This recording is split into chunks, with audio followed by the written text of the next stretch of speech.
Welcome back to the Badass Literature Society, where badasses come together to rate and review novels recommended by you. Hi, I'm Michael. This is Barbara. And this is Lauren. Today, we are celebrating our 5-year anniversary of doing this podcast, which is crazy. It's crazy to think that we've been doing this for 5 years. Woo! Oh, yeah, yep. Cue other people chiming in that are here on the Sorry. podcast. I was doing mental math, and I'm like, yeah, I guess we did start before I had children. Yeah. We did. But I thought we had done it for longer before I had kids, but it's only been, I guess, we only did it for a year before Elle was born then, because she's 4. Mm-hmm. It Yeah, I guess felt that was longer right. than that. Did we start in 2019? I believe so, yeah. We did just a couple of months and then we moved too. Yeah, that's true. You're right. It just felt longer. It was COVID Right. times. That's It why. was. COVID Probably. time kind of warps. Yeah. Time warp. We were living Yeah. in a time warp. Anyway, we are going to do a bunch of fun activities for this episode. I hope you enjoy it as much as we will. We're going to be talking about our past memories on the podcast. We're going to do some fun activities also, but we're going to start out with personal reflections. So we're going to share our personal journey with the podcast, what inspired us to start, favorite memories, etc. Barbara, I will let you jump in first. Actually, because it's the anniversary episode, you should dive in. Let's dive in. Yeah, there we go. I feel like inspired. I feel like we can talk about that later on. Favorite memories. I think, I'm not going to lie, I definitely miss when we were in the same room together. I missed those couple of months and it was chaotic. It sounded awful. Oh, it did, but it was so fun. So fun. And the editing was so bad too because you couldn't cut any of it out. No, I couldn't. One track. Exactly. And obviously, like now, like if we were to be together in a room, like we would need the setup because obviously we don't need that setup. But like I know how to set it up so where I could still edit like individual and all that stuff. It's like a whole thing. But I think we've recorded a couple when you guys have been in town here and there. We have, but it's always been, well, the last time we did one together was a Christmas one that we did, and that was years ago though too at this point. What, 3 years now, if not longer than that? Or well, not Christmas, Thanksgiving. Yeah, right? we did it at Mom and Dad's, so I don't know. Right. I think remember when it was. Thanksgiving, that was at least 3 years ago. That's the only time we've recorded in person that I'm remembering. Yeah. Yeah. No, yeah, because the last time there was one time where you guys were visiting us here, Lauren, and we were going to do it live, and the scheduling just didn't work out.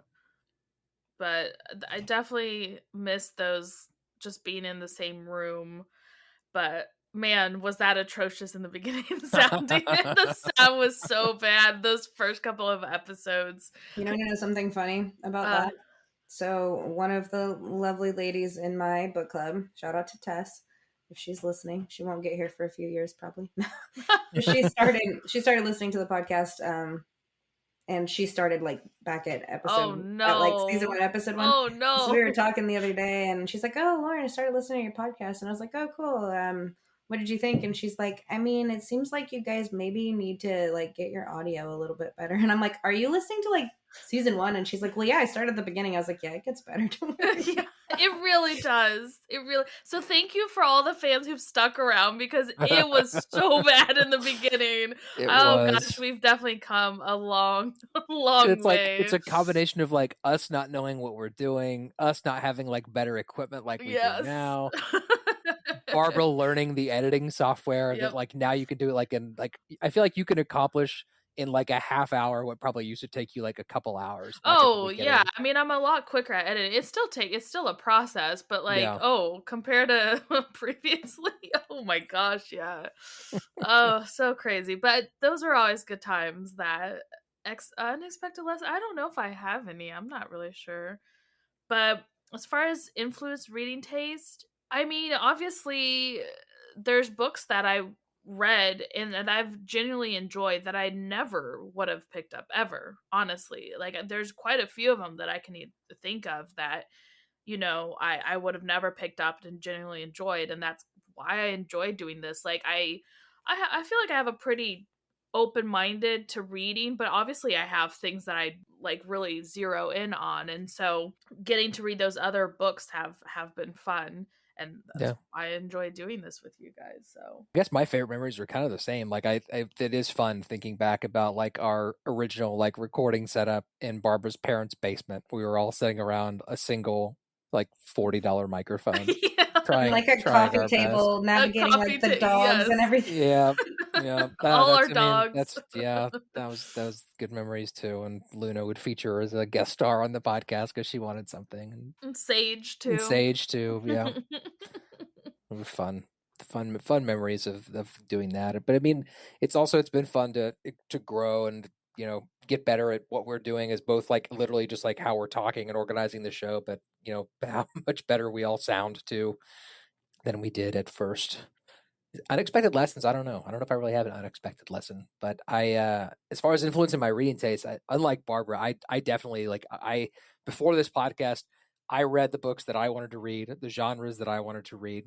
I would occasionally branch out if somebody like hardcore recommended something, like Barbara recommended a lot. Like I remember before we did this podcast, or before Barbara and I were together, like I really never read YA books like once I got to adulthood, because I thought that those were like just books for like teenagers. And Barbara was like, no, you idiot, and opened up my eyes to that. We've read a lot of them on this podcast, and I've read a lot outside of that too. So yeah, I mean, I've read a lot of books that I probably never would have read if the listeners wouldn't have requested us to read them, or one of you hadn't picked it. Tis true.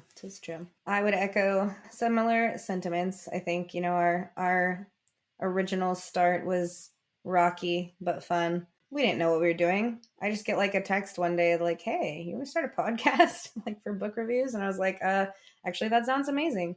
And we didn't know how to record, and we didn't know how to, I don't know, we didn't have the right equipment or any of those things. I've had a lot of favorite memories over the years. Most of them just from funny stuff that comes us messing up. Our bloopers, yeah, the blooper reels have been entertaining. Oh. Unexpected lessons. I don't know that I can think of any specific lessons necessarily, but I think there's definitely been an influence on reading tastes and stuff. I think I have definitely become more of a fan of the sci-fi genre in general than I ever used to be. I think we did it, Joe. we got her to read fantasy and enjoy it, maybe. Yeah. And I do like fantasy, and I've always liked fantasy, like YA type fantasy, like the tropey fantasy stuff. I have never written. I have never read high fantasy pre-podcast, and I haven't hated it all. I haven't loved all of the high fantasy that we've read, but I've been pleasantly surprised on several occasions. And those are books that I would never have picked up on my own. Like looking at you, Michael, Brandon Sanderson books, right? Right. Never books that I was trying to get you to read before we even did a podcast. They were. They were. And I really liked the first Brandon Sanderson book we read. Can't think of the name at the moment. Elantris, yeah. And that was one of our early episodes. Yeah, it was season 1, I think. I decently liked Tress too. The Tress of the Emerald Sea, this most recent one we read. So there have been, because I've always liked the dystopian, I guess, thing. But we've read several books that kind of cross over between dystopian and sci-fi and high fantasy. And so I definitely think that I have broadened my horizons on being more open to reading different things. I mean, not that I've been given a choice, but I think I would be more likely to pick it up on my own now versus being forced to have to read it. Right. And as far as affecting my personal life, I don't know. I feel like it has brought the three of us closer together. Aww. I mean, obviously not Michael, because I've literally grew up with him, but and we hate each other. So we did for a while. We started liking each other, I feel like, in maybe high school, college. Well, I don't know. I think it's gotten awkward. Yeah, no, just kidding. It was a joke. I know. It was but a joke. I think that's look at all of us growing, our broadening our horizons with our book readings. I know. All right, next we're going to talk about not necessarily favorite books, but books that either defined your experience on the podcast or led to memorable discussions. Books that have a strong foothold or memory that we did in the past 5 years. Can it be a crappy book that we all hated on? Because I got great memories about just trashing this book. It can be. If you'd like it to be. I thought these were supposed to be our top reads. No, did you read the thing? It says that either your favorite books or surprise hits or books that didn't meet expectations. You could even Okay. pick some. Okay, great. Did meet expectations. I got one that I'm gonna just Could be trash. anything, I'm so any excited. memorable book that we read. Okay, all right. No, my brain stopped reading after revisit your favorite 2 to 3 books from the last 5 years, and then I just did that. We'll do one at a time. We're gonna go round robin. I'll start. So I'm gonna pick for my first one, The 7 Husbands of Evelyn Hugo, because that is a book that was recommended to us to read, and it is one of the many books that we've read that I absolutely would never have read before doing this podcast. It has such a pretty cover. It's not my type of book, but I loved that book. It was one of my favorite books of season 3. I absolutely loved it. So it's an example, a great example of what we were just talking about, like getting to broaden our horizons and read stuff that we would never have read in the past. And that was one for me. I really enjoyed it. And what's funny is if I had outside of the podcast, if I had dug more into what the book was, because it was about old Hollywood. I love old Hollywood, but I would never have gotten past the fact that it was like a romance book before. That is the genre, right? Romance? I can't remember. Yeah, it is. It was I think it's the main genre. There's multiples, but yeah. But I mean, when I think about it though, I don't like it. Romance doesn't. No, it doesn't. Like my first thought. Right. No, it's not, now that I've read it, it's not. But I think if you go to like Goodreads, I think that's like the top genre. Right. So I, as my brain stopped reading after revisit your favorite 2 to 3 books, that's all I put. So the first one is Dark Matter by Blake Crouch. This one was one, I guess, also was a surprise hit, I guess, for me, just because it falls in like that. What would be the official genre, Michael? Would it be sci-fi or it's would sci-fi? it be it's absolutely sci-fi. Okay. Yeah, 100%. And I read the back of the book and I was like, this seems a little woo-woo. Like, it seems a little out there for what I would like. Like, it doesn't seem like it would be my cup of tea. But I read this one and I read it fast. Like, I feel like this was one that I really enjoyed a lot more than I thought I was going to. And then it made me want to read other books by him as well. So yeah, I put that one on there. Yeah, it surprised me, and it was one of my favorites that we've read from. Agreed on that one as well. That's why I didn't want to put it again since Lauren did, but that's definitely one that I was shocked that I enjoyed it so much, because reading the back, I was like, not really looking forward to this one.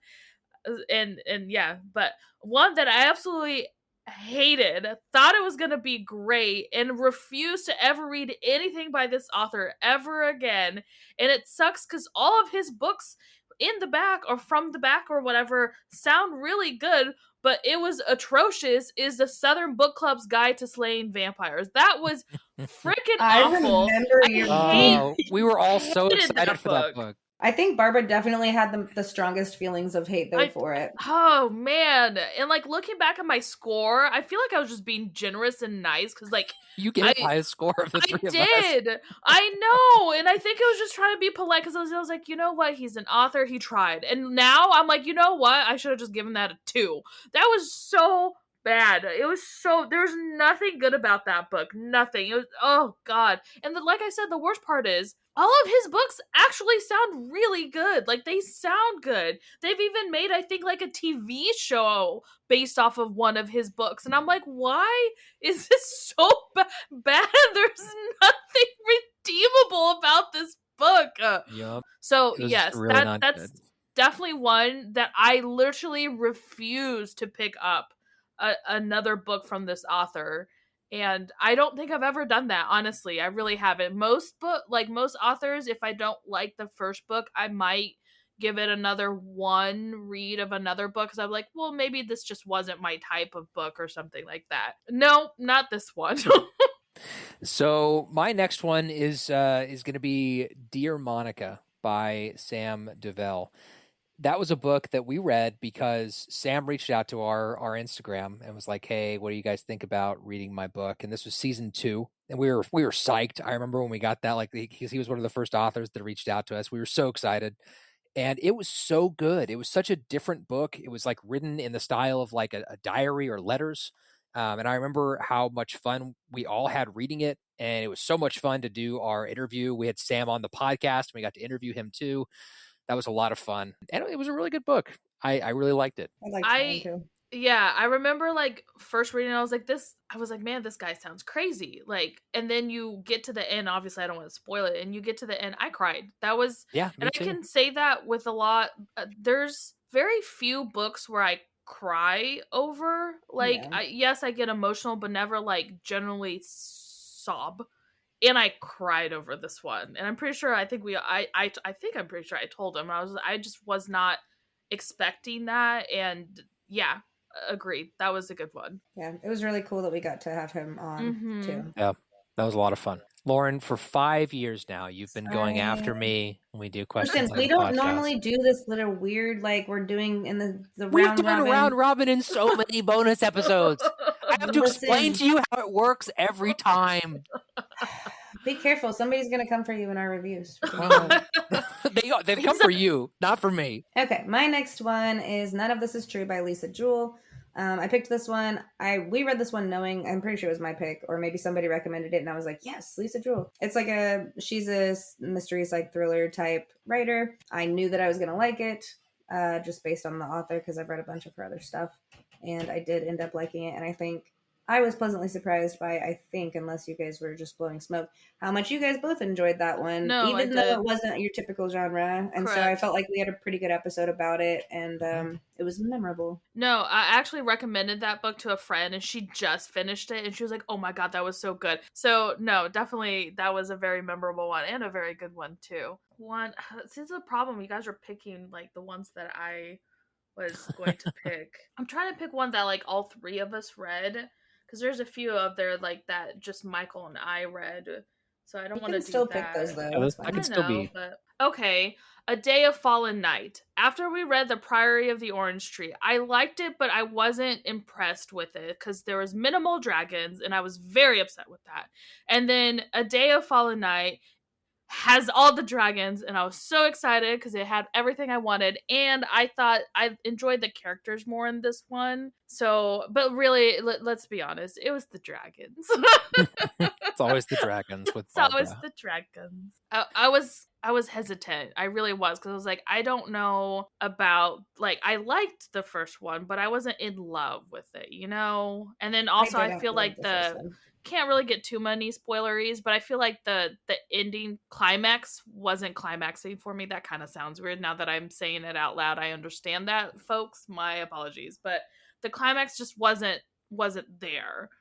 With this one, I was shocked that I enjoyed this one so much, to be honest with you.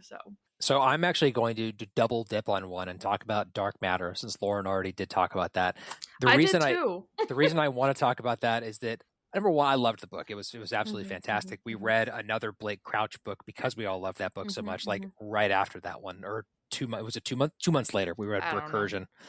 But the main reason I remember Dark Matter so much is that Lauren has never been a big sci-fi person. Like even as like kids, it was like pulling teeth to get her to like watch a sci-fi show or play like a sci-fi themed game with me or something. So nerdy, it was Michael. Fun. You're so nerdy. I know I am. There's sci-fi games? I embrace it. Oh yeah. I embrace it now, but I didn't back then. That's what I was going to say. It was so cool to see how excited you got about a sci-fi book. So that was really fun. Y'all, we need to watch the TV series and do a bonus on that one. I have not watched that one. We haven't seen it. I haven't either. So I watched the series though for the Three Body Problem. And that was well done. Oh, I hated it. I'm sorry. Okay, but I think like the cinematography was okay. I'll give you that. The cinematography. I've also heard, Barbara, we have to finish it. Like apparently it gets better. The story was janky as F. So I didn't necessarily. Yeah, I don't want to spoil anything, but I'm more just talking about like the way that they portrayed things, like cinematography wise, and like was effed up in some ways, but also like very I think accurate to the book, but then also like not how my brain initially pictured it, but now like wow, yeah. It's not. Honestly, it diverges from the book quite a bit, if you ask me. Like, I'm really more so just talking about the whole process of like the freaking skins and like I knew that's what you were talking about. The meat package. The meat package people, yeah. And like the when I read it, I don't know what I pictured, but it wasn't that. But that is like such a like the way that they did it was really really well done, like cinematography wise. Like even the rehydration process. Yeah, I was very impressed with how like real it looked. Yeah. I don't know, maybe I'm easily impressed. All right, so moving on to our next activity. What the hell, Michael? Don't I get my third one? Oh, I'm sorry. I thought Three Body Problem was. I got confused. Oh, I've only done 2. I didn't know we did 3. Michael just did Dark Matter, and he said that was our last one. Whenever he said that you no, this is the last one because I only had 3. I did Dark Matter. I did None of This Is True. Right, but I went first, so Barbara hasn't gone. Barbara would go last. Listen, Michael, we've done Red Robin for 5 years on bonus episodes. Dang, dude. So Michael did 3, and then he cut you and me off. I see how it is. Don't you know how it works, Michael? Don't I knew you were after 5 years. Don't you know? Deserve that. So my third one is Anxious People by Frederick Bachman. I like a lot of his stuff. I think I've read 3 or 4 of his books now.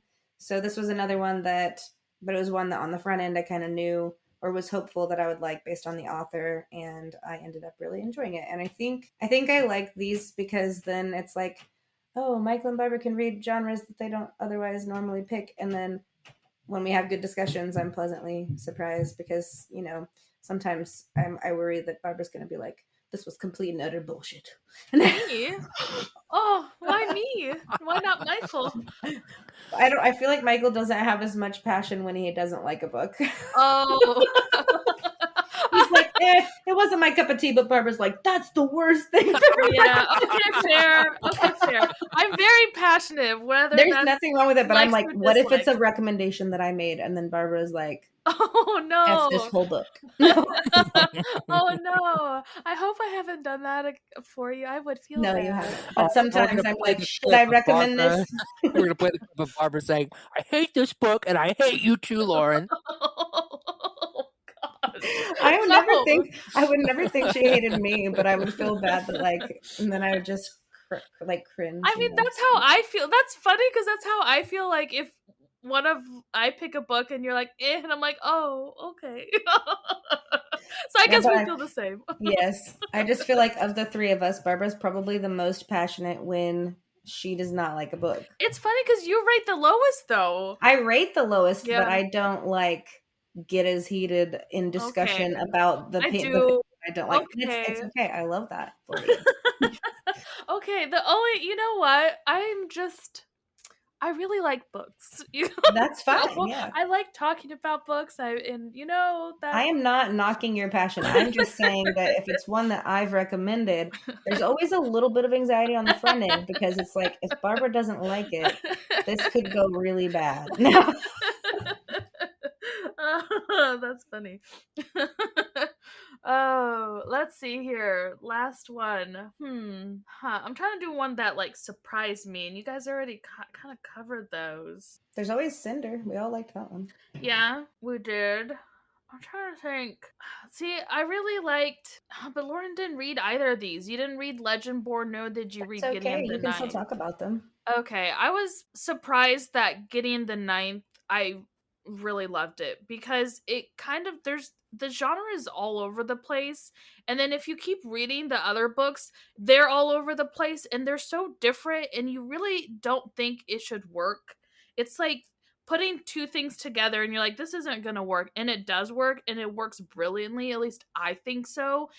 So I was very shocked that I really liked Gideon the Ninth, and it has everything. It's sci-fi, it's fantasy, it's a murder mystery.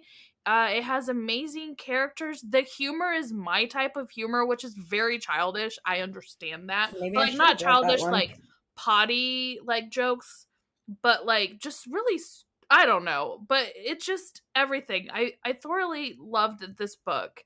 And the second one is nothing to do with it. It's just crazy how the author can put that many genres in a book and it still works. And it's hard to describe to people what kind of book it is, because it's all those 3 genres. You're like, how does that work, But I think that one would be one that I was pleasantly surprised that I really, really love. Yeah. I would give you that too. Whenever I think of Gideon the Ninth, I think about, well, first, how much you and I both liked it. But second, that my friend David listened to that episode and then went out and binged the entire trilogy. Yeah. He just got so into it and just plowed through it. I was like, David, we haven't even read book 2 yet. He's like, I'm working on it. When I finished the second one, me and him were texting about it and we were just going off. It's great. I need to read I'm trying to not read the third one until the fourth one comes out because I can't. If I finish the third one, then I was like, okay, well now I have to wait 50 years for the next one. So that's kind of how I do things. Like if I'm waiting for another Usually one, you won't even start a series if the whole series isn't out. That too. But like if I'm like really like itching to read it, then I'll wait. Like there's another book that the third one's coming out here soon that I'm like, okay, better read the second one now. So then I'm like, I can binge the second and the third. Okay, now we can move on to our next activity. It is actually time for that. My bulky blender was such a pain to use, I ended up hardly ever using it at all. But the BlendJet 2 portable blender makes blending so easy and convenient, I use it just about every day. BlendJet 2 is portable, so you can blend up a smoothie at work, a protein shake at the gym, or even a margarita at the beach. It's small enough to fit in a cup holder, but powerful enough to blast through tough ingredients like ice and frozen fruit with ease. BlendJet 2 is whisper quiet, so you can make your morning smoothie without waking up the whole house. It lasts for 15 plus blends and recharges quickly via USB-C. Best of all, BlendJet 2 cleans itself. Just blend water with a drop of soap and you're good to go. With over 30 plus colors and patterns to choose from, there's a BlendJet 2 to complement just about any style. I rock the ruby metallic print myself because I'm clearly a certified badass. What are you waiting for? Go to blendjet.com and grab yours today, and be sure to use the promo code BADALitPod12.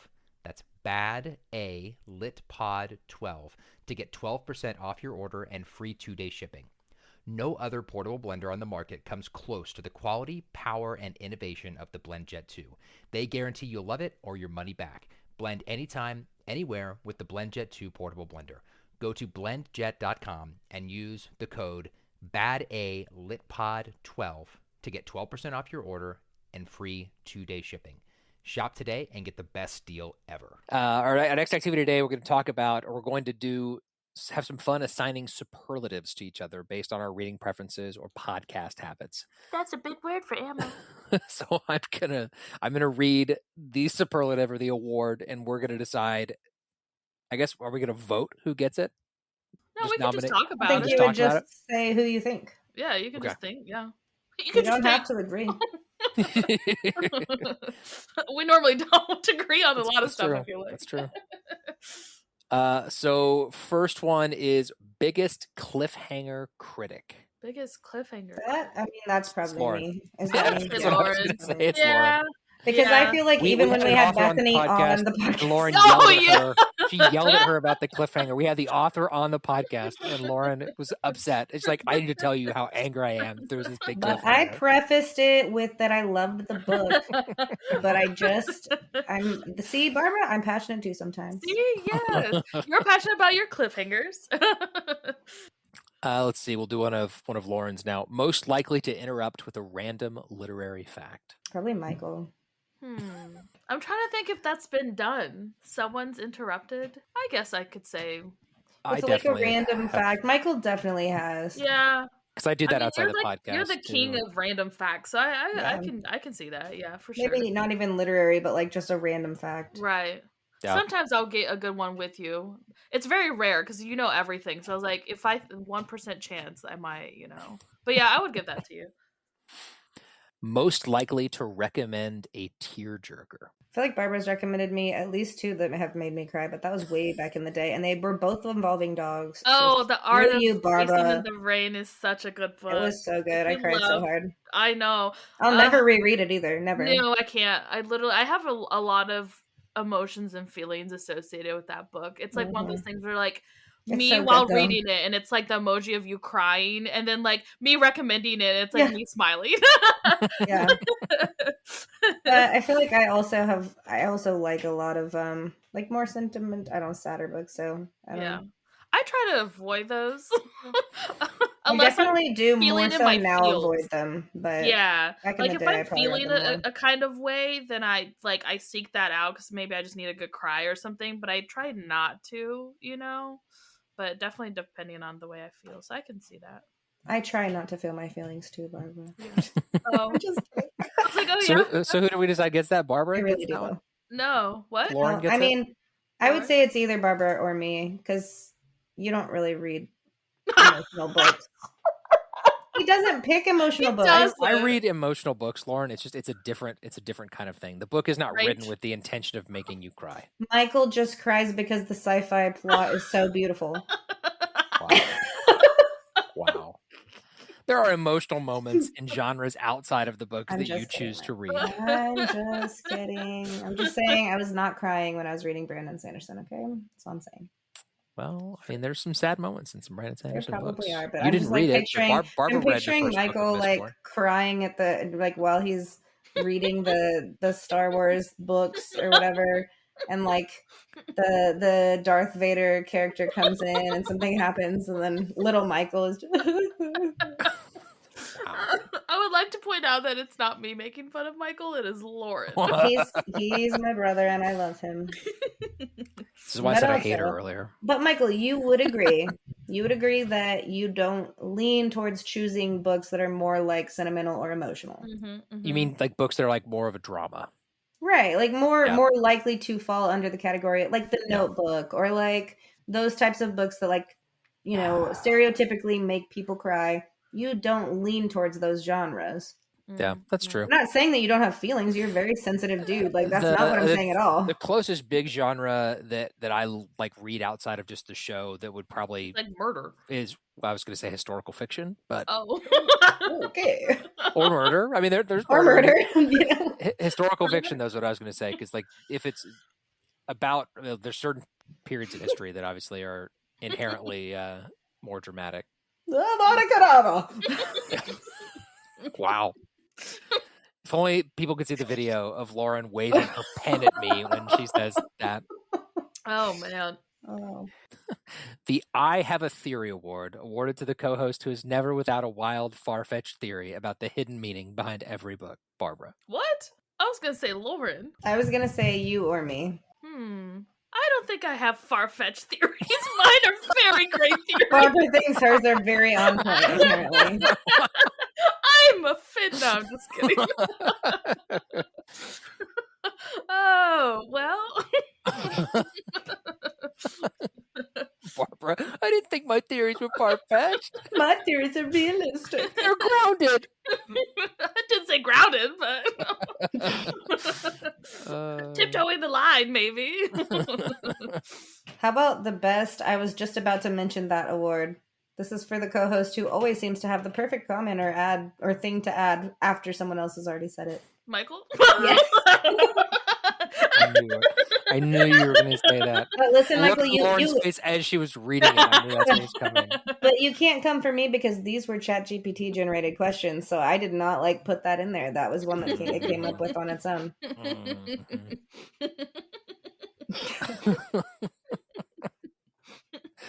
Wow. Best at spotting plot twists. Barbara. I guess. It's Barbara. 2 out of 3. I mean, I have kind of like a redundant one for that, so I might as well do it now. Let me find it. I put it in there thinking of Barbara. Oh, this one. I knew that was coming award for the co-host who correctly guesses every twist of a psychological thriller before the reveal and then acts smug about it.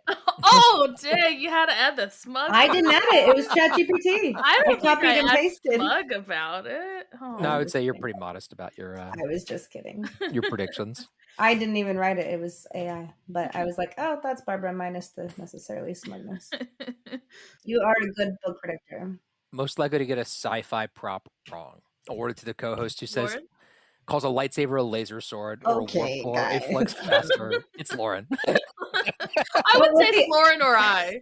I love the caveat at the end that, again, these were AI generated questions that says, but with the utmost confidence. Yeah, that's fair. I would say it's Lauren or I, depending on the thing. I feel like yours wouldn't necessarily be sci-fi props, but it would be like just other random things. Other stuff, I say the thingamajig or this thing. Because I say that in a normal lifespan. But mine would be sci-fi related. Yeah, yours definitely would be. The time warp. I mean, time travel. I mean, whatever. Thingamabob. Yeah. Most likely to judge a book by its cover. Me or Barbara? I was going to say Barbara. Yeah. I feel like we both really not in a bad way, but you guys really like 100%. I've done both where I've bought a book because I absolutely love the cover. But yeah, I've definitely done both where I've bought I bought a book just because I absolutely love the cover, the whole like vibe of the book. And I've done the opposite too, where like I looked at the thing and I'm like, ugh, I don't like the cover. This isn't working for me. I'm always super disappointed when books with like really pretty covers suck. That's what I'm saying. You should never ever do that, because it's true. Like there's certain great books out there that have atrocious covers, and then opposite is also true, where they have these amazing covers. I'm like, what the F did I just freaking read? Yep. So I've experienced both, because I do shop like that. So So listen, you should not do that. Yeah, don't do that. At the same time. Most likely to start a new segment without warning. Michael. Or he'll just sit there and like stare at you. Yeah. Without like any like segue to the next segment. So that we're both just like yes. That's because the notes are clearly labeled that it's speaking. Mm-hmm. According to your earlier statement, if we've done it the same way for 5 years, where you have given a segue and then suddenly you don't give a segue, it is very jarring for those of us who are just getting stared at. Especially because, like, I think he did that recently. He was supposed to, like... He usually doesn't. He doesn't put the segues in the notes, but usually, like in the... He doesn't ever put his segues in the notes, but for 5 years now, he's like, he says them. He's like, Barbara, now you can tell us about this. Or, Lauren, can you tell us about this? But he doesn't put it on the outline. But he's done it the same way for 5 years, so we've come to expect it. Yeah. You know? And then when he does, I'm just sitting there like, are you going to intro me or not?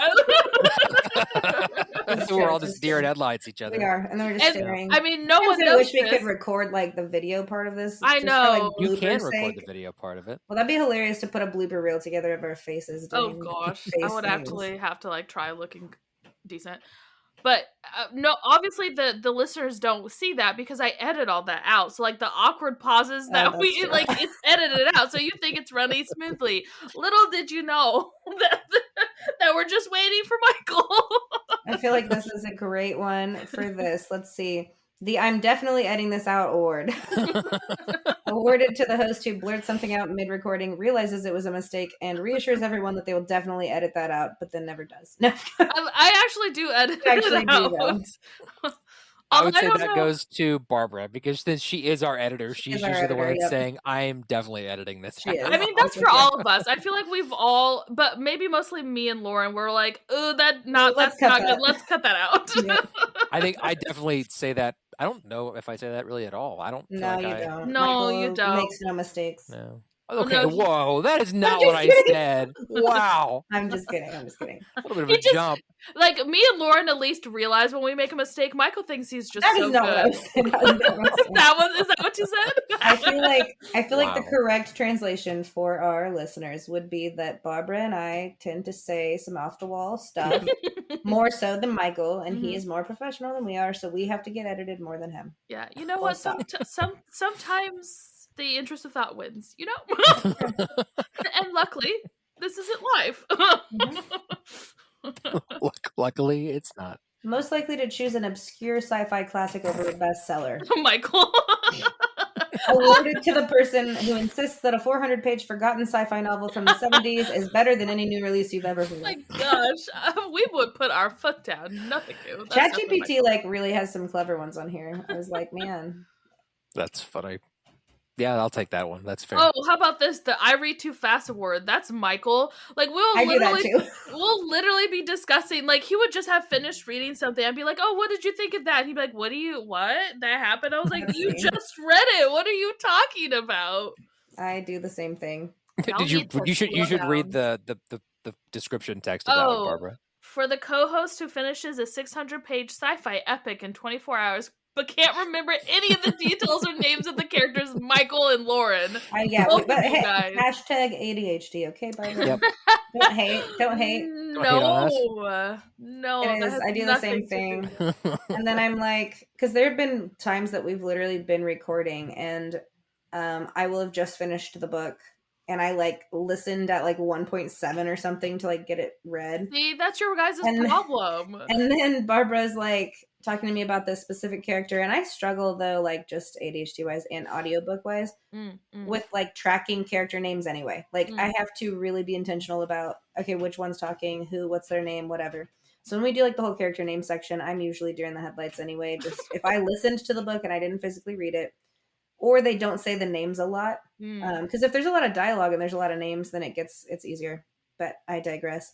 I definitely have speed read things and then got on the podcast, and Barbara's like, so what'd you think of this character? And I'm like, oh, I don't remember them. And she's like, he was a main dude. And I'm like, he was the third one in the triangle, love. Like, what? I was like, oh, well, okay, that was his name. Okay. That's funny. Here's another one. It's a metaphor for mental illness. Okay, guys. Listen, I was going to omit that one, but I put it in. Let me read the thing, okay? It's given to the host who immediately starts dissecting a psychological thriller as a deep dive into the human psyche, regardless of the book's actual intent. And I do that. It is true. Okay, but also it's a hazard of the profession. It is, yes, it's a professional a thing that I just, my brain just goes there. I'm like diagnosing these characters in my head. Most likely to forget which decade they're talking about in historical fiction. Probably also Lauren. Although, maybe not. I don't know. Are you going to look at me, Michael? Because I feel like you're looking at me. I'm thinking about history, maybe you, yeah. I'm really bad at dates. Because you're bad at dates. I'm not good with numbers. Like The description is for the host who insists on calling the 1930s the 1920s, or forgets that a book set in World War II is, in fact, not post-Victorian. That would be me. I mean, I feel like I struggle with that too, Barbara. Yeah. All right, well, you guys can accept that award together then.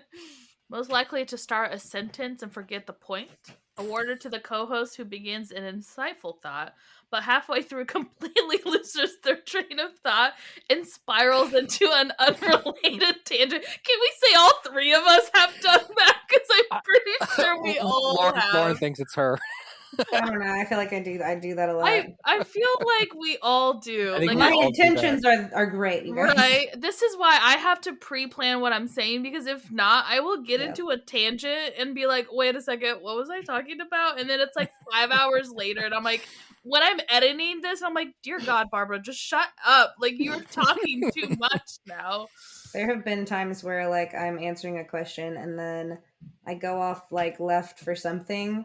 And then I don't think I ever come back to answer the actual question. And then I go back to like look, because it's then like Barbara's turn or something to answer. And I look back at the question and I was like, wow, I did not even address the actual question there. But yeah. Okay. Yeah, that's generally why I have to pre-plan what I'm saying, or at least give my a few notes down and thoughts down, because if not, like, we have done this where it's like, I was just like, F it, I'm going to do what Michael does, and I'm just going to off the cuff do it. And I'm like, oh my God, like, what was I even talking about? Yeah, it's bad. Most likely to start a book 5 minutes before recording. Lauren. Okay. Shots fired. 5 minutes, guys? Come on.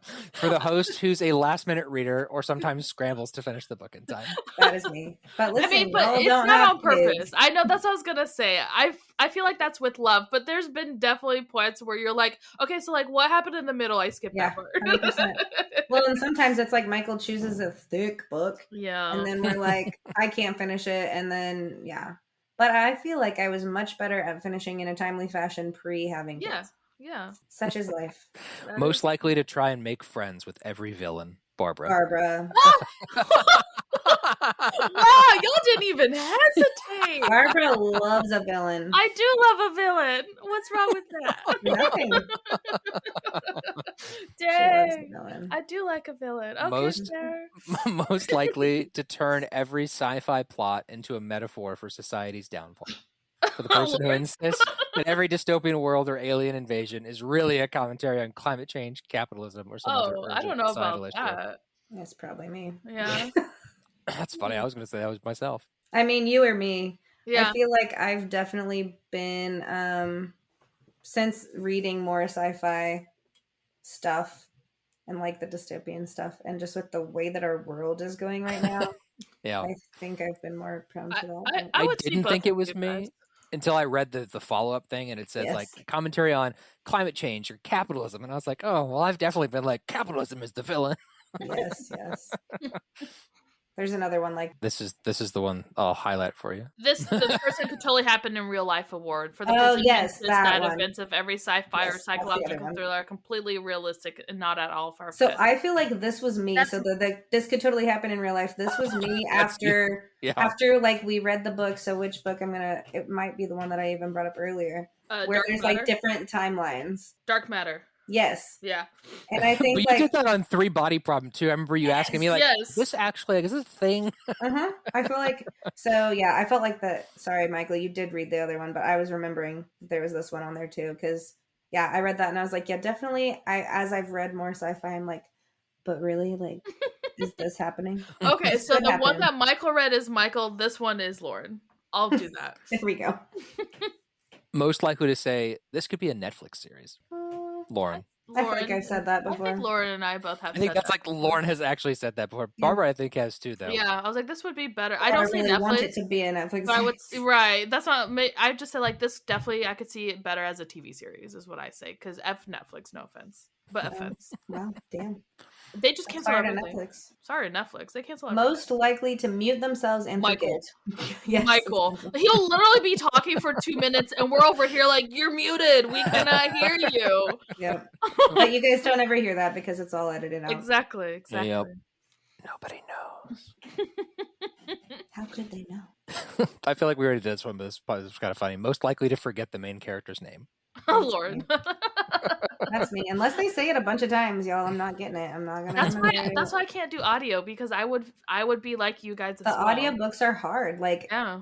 I think it's a brain processing thing for me too because when I physically, so the first book that I've gotten to read in like a physical copy was that Frida McFadden, Housemaid or that book that I just read, and I read it while I was on a trip with no kids, so I actually read the physical book, and I didn't forget any of the characters' names, but you're looking at them, so it's like a different, like the auditory hearing of names. Yeah, that's why I do a hybrid experience where I start by reading it. That's why I just read the book because there was no way in heck I would remember people's name because that's like I don't know. That's how I associate things. Is like I don't have that luxury though, so I have to just do my best with the audiobooks. But I did see like a GIF or whatever the other day that said like me when someone tells me their name for the first time, and it's like a printer, but then there's like a there's like a shredder underneath, and so it prints it out and then it plops it directly into the shredder, and that's me. Somebody tells me their name for the first time, I'm like, I'm gonna need you to repeat that at least 5 more times before I get it. If I have to make a conscious effort to constantly be thinking of their name multiple times so then I don't forget. Because if not, I'd be like, oh my God, they just said their name and I do not recall it. See, I kind of loathe when you guys decided to add like the character section to Isn't that a good little thing for you to remember who they are before we start talking about them? It is, but even like looking at them, I can't always connect like the name with the person. That's funny. And it's that's really why we just edit, like audiobook. I know. Yeah. It is helpful, but it's not helpful if I most likely to rant about love triangles. Barbara. Do we mean like in a good way? Anyway. Okay, because I was like, this is for the host who's had enough of love triangles. Okay, good, because I don't like love. I'm so tired of them. Stop it. Most likely to break into song mid-episode. Oh, has anyone done that? It's probably me. I don't think we've done that. I feel like I just sang the Chandelier song earlier. You did. Yeah.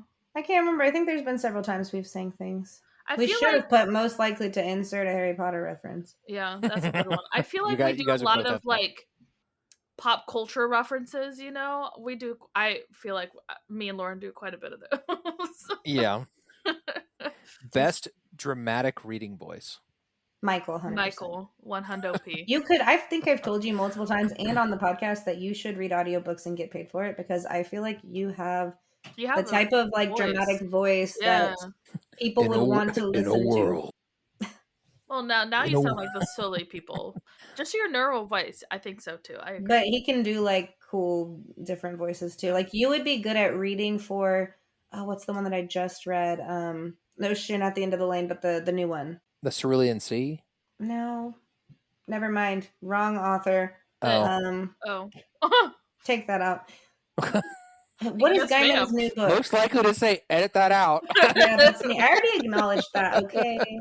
Okay. It is. It's Is it TJ Klune? Is that what you're thinking of? Yeah. I think so. It's the second one. Yeah, it's the second. Yeah, I know what you're talking about. So, but it's not Cerulean Sea. It's the second one. Cerulean Sea was the first one, and there's a new one that just came out. It came out in September, October, and we read it for my book club. And the way that he does the audiobooks when like whoever reads them, like does this like perfect Somewhere voices. Beyond the Sea. There it is, that one. So like if you listened to the first one, the audiobook, like they do the voices for all the different characters, but it's just one person. And I feel like Michael would be really good at that. I mean, I do that when I'm reading stories to children. I do too. But I mean, I just think that you'd be a good audiobook person. So well, I digress.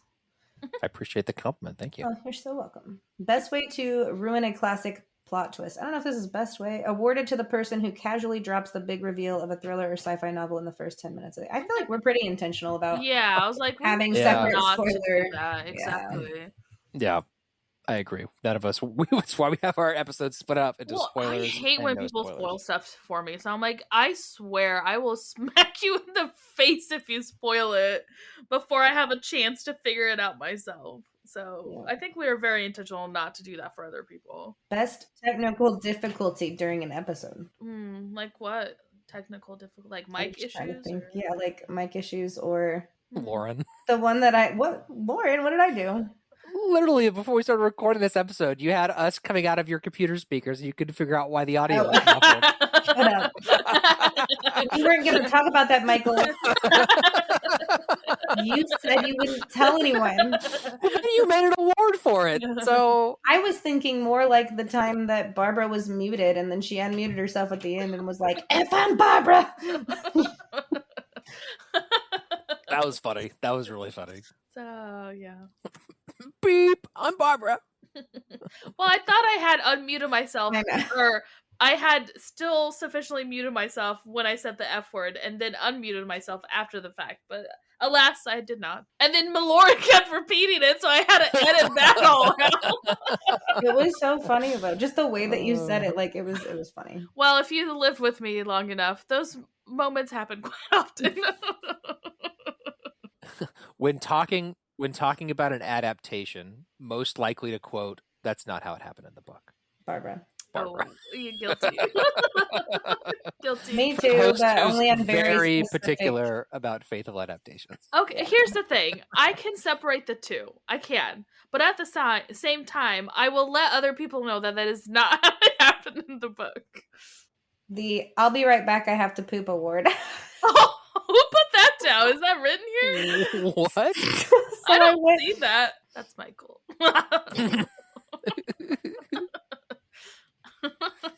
Most likely to ship the main character with everyone. Do we do that? I don't know that we do that one. I don't know. At least not that I can think of. Yeah, I ship people with other, like, when I start noticing, I'm like, I ship them, and then I love that. I love that for them. So I do that. But as far as, like, the main character with everyone, I don't think I do that. Best impromptu guest appearance. And this could be the cat, the dog, the neighbor. I feel like Luna made a lot of fun guest appearances. She did. She made a lot of, like, and some of them in the early days, we couldn't edit them out. Because for those of you who don't know, she was a husky. And so she was passionate about her. Like, huskies, they're very talkative or whatever. And so she would want her, what was it, a Denti or some treat? Like, treat. You guys would give it to her, like, at every same time of the day or something. And, like, it was usually Michael, I feel like, that she would go to. And for the Denti, and because we would pause, and then we would hear her like, oh, like talking in the background, and then Michael's like, I think she just wants her Denti. Well, and he's like, I already gave it to her, but I'm gonna give her another one. And I'm like, that's why she goes to you. my favorite memory of that was like literally where Barbara is sitting right now, and Luna was in the background on camera, and she would be dead quiet when Barbara wasn't talking, but the second she would try to speak, then she, Yep. I've got a lot of those editing where I'm trying to edit, and you can kind of hear her in the background until I muted myself because I was like, oh my gosh, Luna's not right now.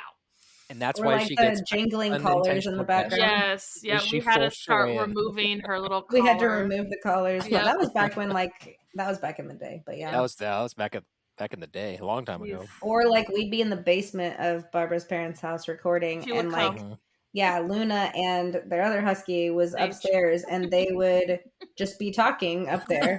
And then we're like, okay, gotta pause. I remember that. A lot of recordings sometimes were destroyed because of that. Yeah. Until we're like, you know what, screw it. She's just going to be part of it. Yep. I've got one for Barbara specifically. Oh. Which I feel like isn't fair saying that before I say the thing. I know. Biggest fan of Enemies to Lovers. Oh, yeah. That's fair. I love that. I like Enemies to Lovers too, but probably not as passionately as Barbara The does. description's good. It's for the one who lives for the sexual tension that comes from love-hate relationships. Here's the thing, but it has to be Enemies to Lover, okay? It cannot be this crap where it's like, oh gosh, where it's like lukewarm to like lovers. No. You have to physically want to murder each other, okay? So if you're rivals to lovers, that isn't Enemies to Lovers, okay? There is a huge difference. Huge. And this is why she got the award. Most likely to point out a plot hole in a sci-fi novel, awarded to the host who spots an egregious plot hole in a sci-fi novel and then spends 20 minutes pointing out every possible way it could have been fixed. Barbara. Oh, I was like, who's that? Is that a P? It was a B. I was like, I was trying to make a B with my hand, and I was like, how am I going to do that, actually? But yeah, Barbara. But not just sci-fi. Like, she points out plot holes in general. Like, if there's a plot hole. Yes. Michael gets upset with me when I do that. I just, in movies and TV shows, it's like, did you notice that? It's like, no, I didn't notice that continuity error. It's not that big of a thing. I can't help it. No, it was like best dramatic reading of a book title, and then it said like hosts should take turns reading the same book title and then award this to the performance worthy of an Oscar or something of the same book title. And I'm like, Michael's gonna win. Do you have a title? We can do that. That'd be fun. I'm trying to think of like one that's not just like 2 words. How about Harry Potter and the Chamber of Secrets? Because that's a bunch of words. All right, Lauren, you can go first since it's your thing. And now we will be reading The 7 Husbands of Evelyn Hugo. Isn't that it? Yeah, I think that's what it's called. Barbara? You literally took a breath and then did that. I feel like he's just saving the best for last. It's fine. Do I have to say what you said, like the upcoming book? No, I just felt like that it needed a little lead in, but oh, okay. Up next, The 7 Husbands of Evelyn Hugo. Golf clap. This month we read The 7 Husbands of Evelyn Hugo. Wow, that was like very anticlimactic for me. Was it? Yeah. Wow. I was. Did you expect like? I was expecting you to do like your announcer voice. Yes. This month we read The 7 Husbands of Evelyn Hugo.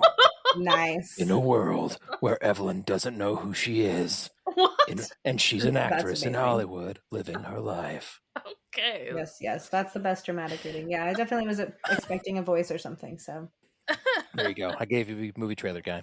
So moving on to our final section of this bonus episode, we're going to talk about our podcast origin story. And I'm going to let Barbara start because it was her idea, after all, to get all of us together to do this. So I don't know how I came up with the idea. I think just originally, like I've mentioned previously, I love to talk about books, but I've never been in a book club because I am too introverted to do that. So then I made Michael start. I think it started off with, I was like, hey, Michael, like, can we do kind of like a mini book club thing where I pick a book and then you pick a book and then we'll read them together and then like we switch out who picks the book or whatever. And he's like, oh yeah, that sounds fun. So then we started doing that. Oh, so I'm the third wheel on you guys' romantic. No, Oh no. No, it was just because like I just wanted to discuss a book with someone and he's right there. Like we were dating.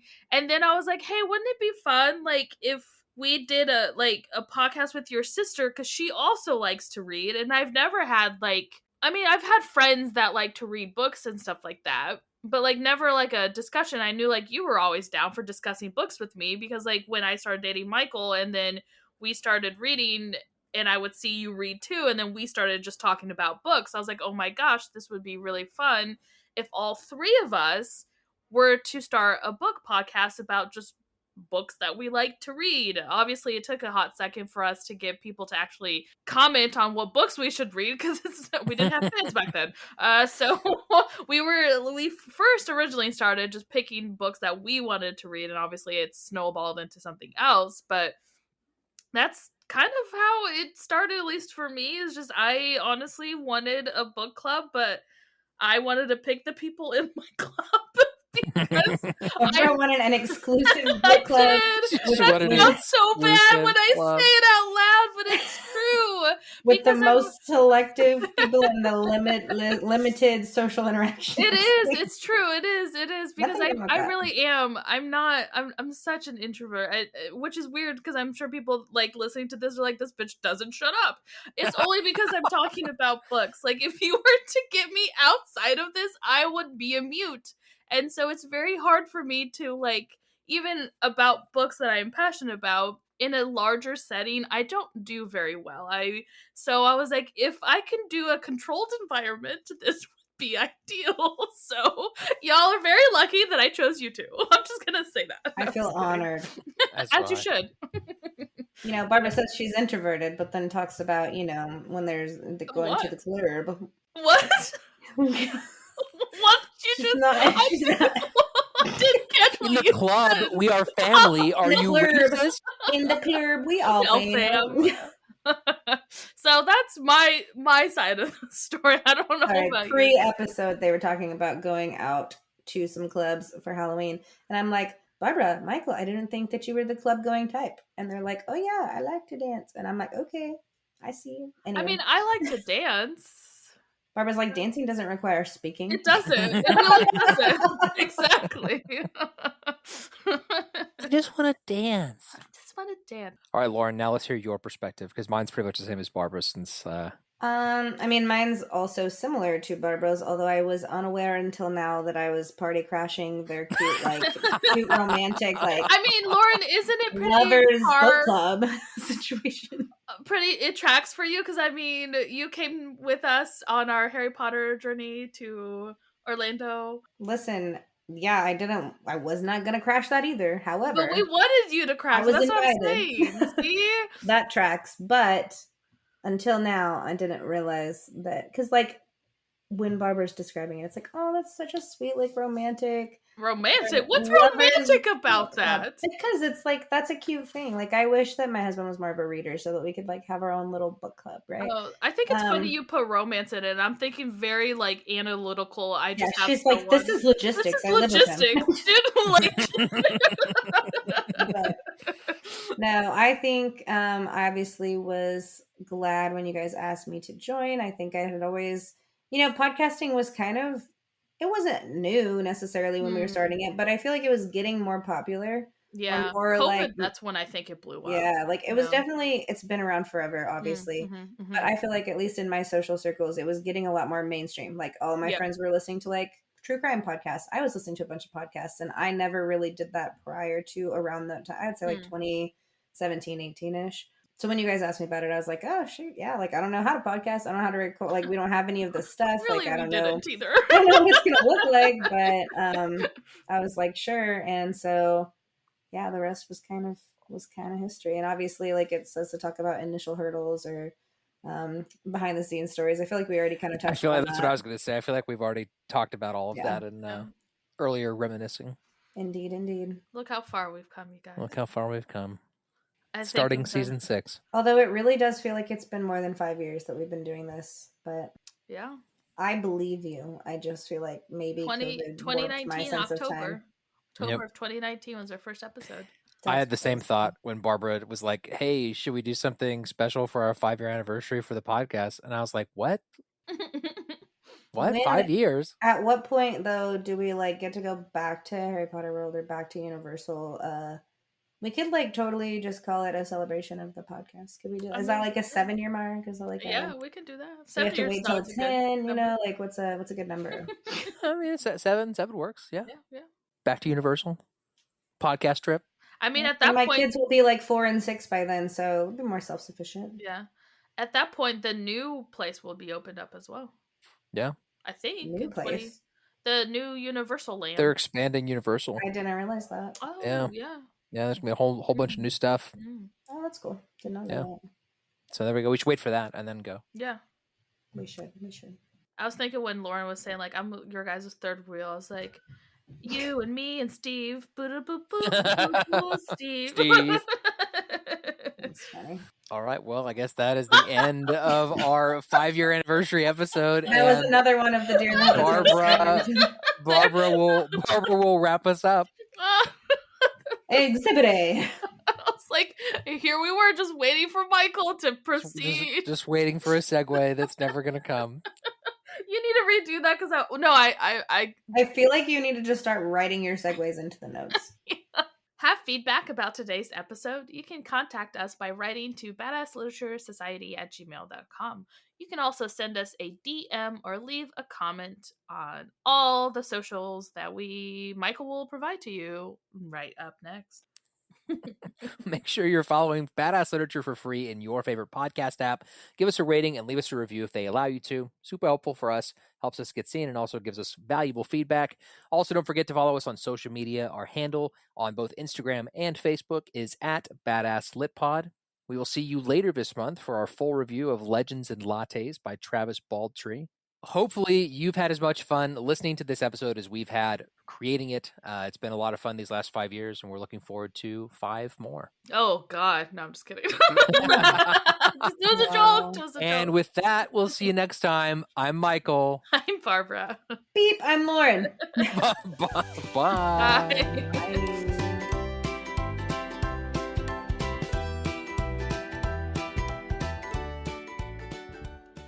But otherwise, hopefully you've enjoyed our 5-year anniversary as much fun, or having as much fun as we've had recording. I'm going to say that again. I'm sorry. I didn't realize I was not muted.